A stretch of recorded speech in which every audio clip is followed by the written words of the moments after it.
most powerful form of control is invisible. No threats. No commands.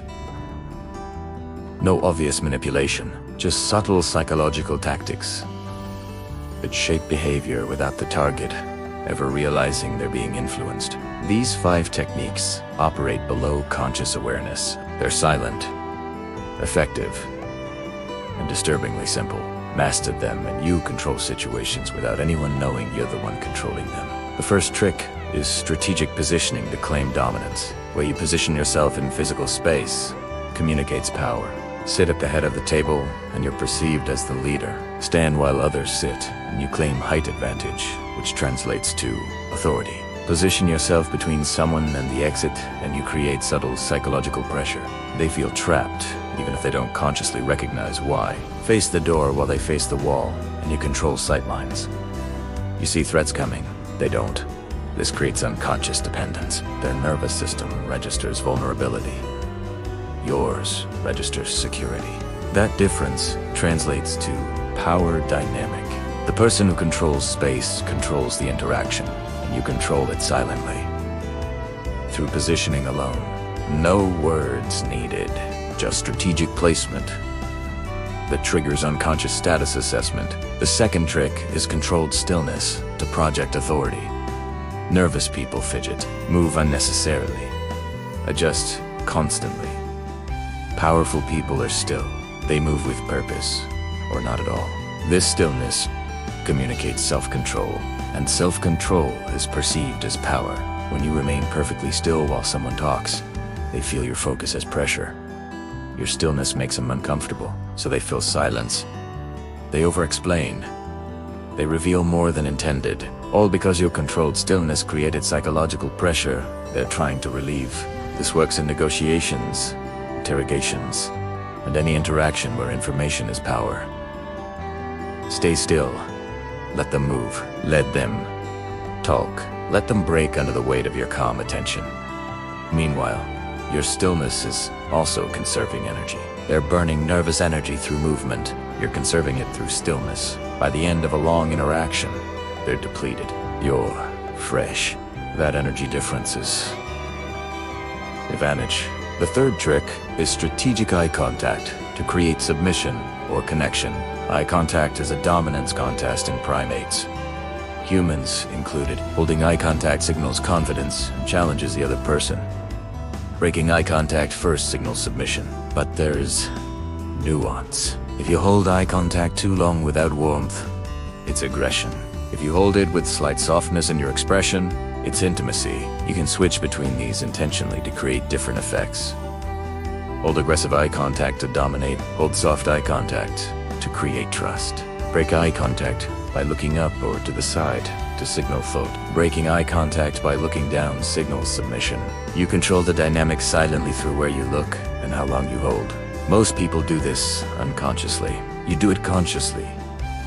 That consciousness is power.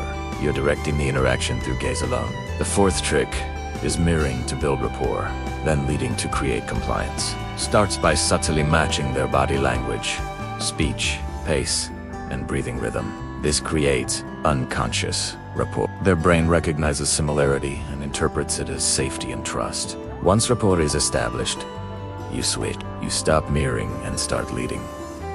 You change your posture, and if rapport is strong enough, they unconsciously mirror you back. Now, you're leading the interaction non-verbally. You slow your breathing, there's slows. You open your posture, there's opens. You lean in, they lean in. You've reversed the dynamic. They're now following your non-verbal cues without realizing it. This gives you control over the emotional tone and energy of the interaction. You can calm them by slowing down, energize them by speeding up, create intimacy by opening up, all silently through leading their unconscious, mirroring response. The fifth trick is environmental control to shape mood and behavior. Temperature, lighting, sound, and scent all affect psychology. Cold rooms make people less agreeable and more analytical. Warm rooms make people more trusting and emotional. Bright lights increase alertness and scrutiny. Dim lights decrease defenses and increase intimacy. Loud environments create stress and urgency. Quiet environments create calm and thoughtfulness. Pleasant scents increase positive associations. Unpleasant scents create discomfort and desire to leave. When you control the environment, you control the psychological state of everyone in it. Sales negotiations happen in comfortable, warm rooms with soft lighting, because that makes people more agreeable. Interrogations happen in cold, bright rooms because that makes people uncomfortable and more likely to comply to end discomfort. You manipulate environment to manipulate state, and state determines behavior, all without saying a word about what you're doing or why. These 5 tricks work because they're non-verbal. People defend against verbal manipulation. They analyze words, question claims, resist overt persuasion, but non-verbal manipulation bypasses the defense. Your conscious mind doesn't process positioning, stillness, eye contact, mirroring, or environment as manipulation. It processes them as context, and context shapes perception and behavior without conscious awareness. This is why these techniques are dangerous, because they're invisible. The person being influenced doesn't know it's happening. They think their responses are their own, that they're choosing freely, but they're not. They're responding to carefully constructed psychological pressure. Pressure you created through silent tactics. Use this ethically to create productive environments, to build genuine rapport, to communicate authority when leadership is needed. Don't use it to exploit, to deceive, to harm, because these techniques work, and working techniques require responsible use. You now have tools most people don't know exist.